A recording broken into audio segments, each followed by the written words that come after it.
bien, nous allons pouvoir commencer cette courte cérémonie, peu protocolaire. Je voudrais quand même saluer le général Scaparotti, présent parmi nous.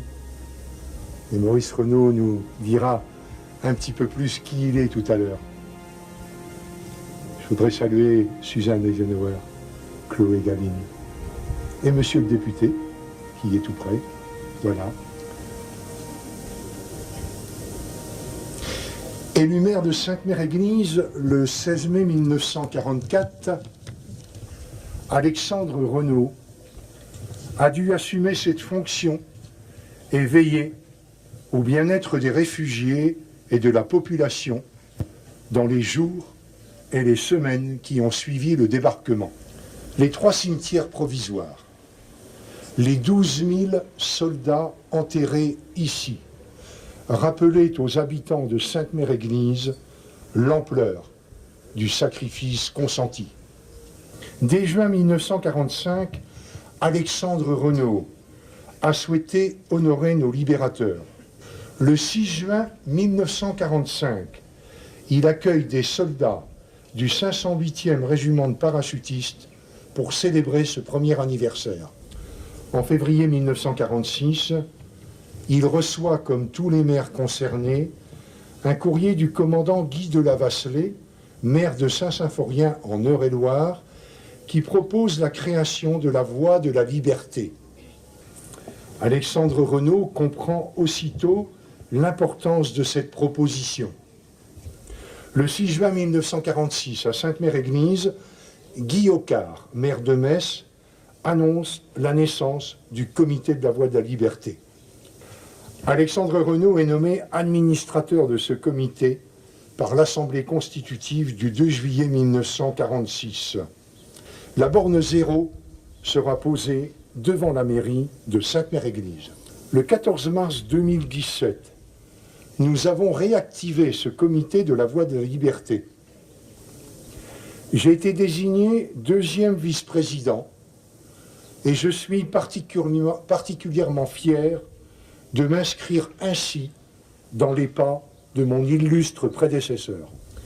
Perspicace et tenace, Alexandre Renaud a su tisser ce lien si particulier entre notre petite commune et nos amis américains. Merci, Monsieur Renaud. Monsieur Renaud, we thank you.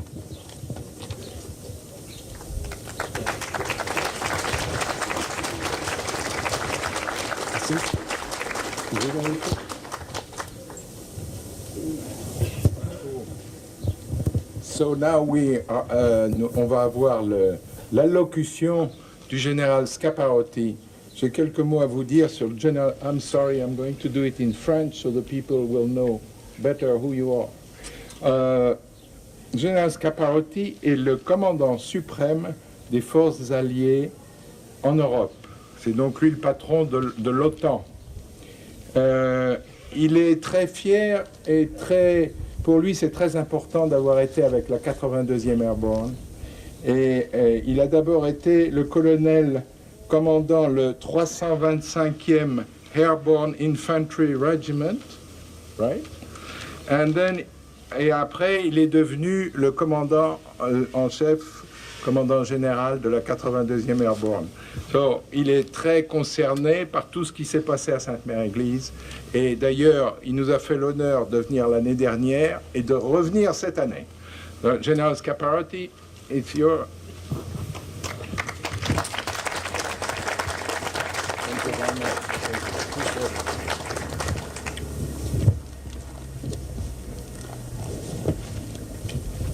Mr. Mayor and Mr. Renaud, ladies and gentlemen, on behalf of the Supreme Headquarters Allied Powers Europe, United States European Command, and as a proud honorary member of the Friends of American Veterans in Normandy, I want to convey my gratitude to you and to the people of St. Mary-Église. Thank you for your hospitality, generosity, and friendship to the United States military, to our Army, and especially to the soldiers of the 82nd Airborne Division.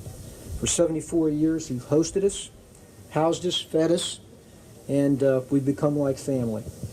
As we gather in this ceremony to honor Alexander Renault, I want to recognize your work in continuing his legacy. Thank you, Mayor.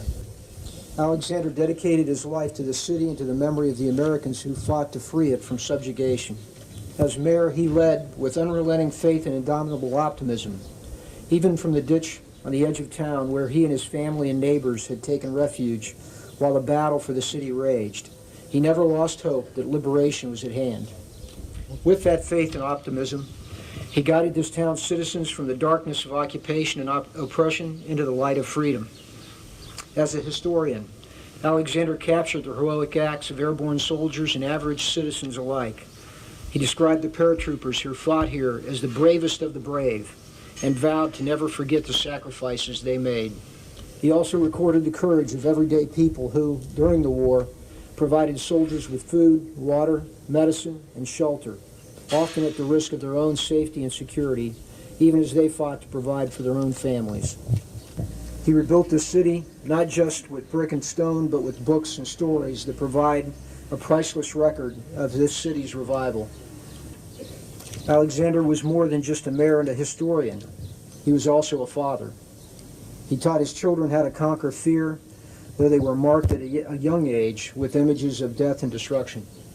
And perhaps above all, he taught them the value of public service in its many forms. In the months and years that followed, his wife, Simone Renault, rendered her service too, lovingly tending to the soldiers' graves and providing assurances to American families that their sons were not forgotten. And as one family wrote to Simone, "Most gracious lady, you are probably closer to us than any other person in this world because you are so near physically and spiritually to our son." She became known as the Mother of Normandy, and just as Simone promised that her family would never forget the sacrifices of our soldiers, we promise that her legacy and that of her family will live on in our hearts as well. Alexander and Simone both shared a deep sense of history. Alexander wrote of the church we see behind us, a church begun in the 12th century by the ancestors of this city. It took 4 centuries before the church was finished, he recounted. And though people knew they might not live to see the finished building, they knew that their children and grandchildren would continue the job, each generation carrying on the task.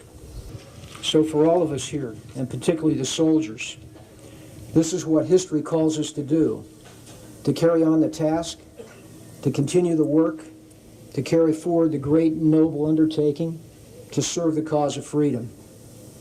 You prepare for your future by understanding the past.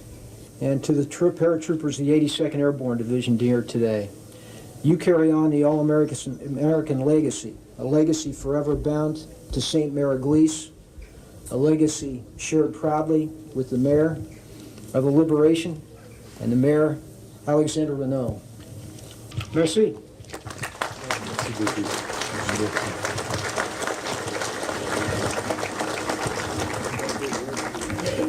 Merci, Général Scaparotti, pour cet hommage rendu à Alexandre Renault.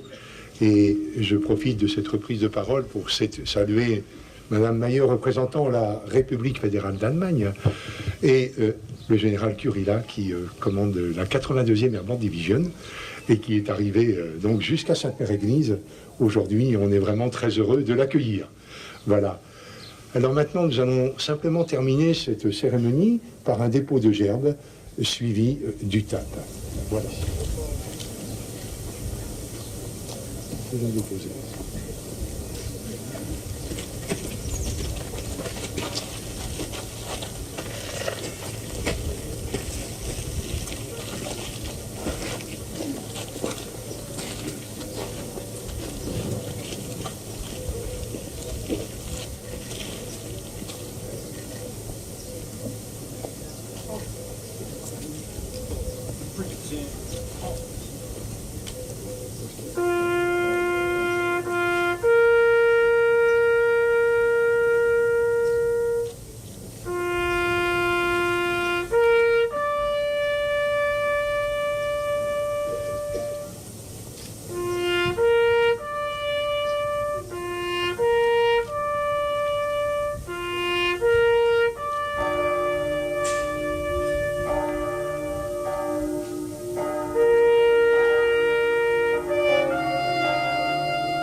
Voilà, cette cérémonie se trouve terminée.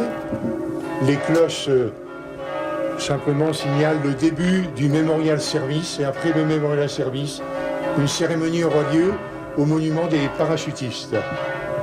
Now the bells are called for the Memorial Service. It's possible to go into the church if you want.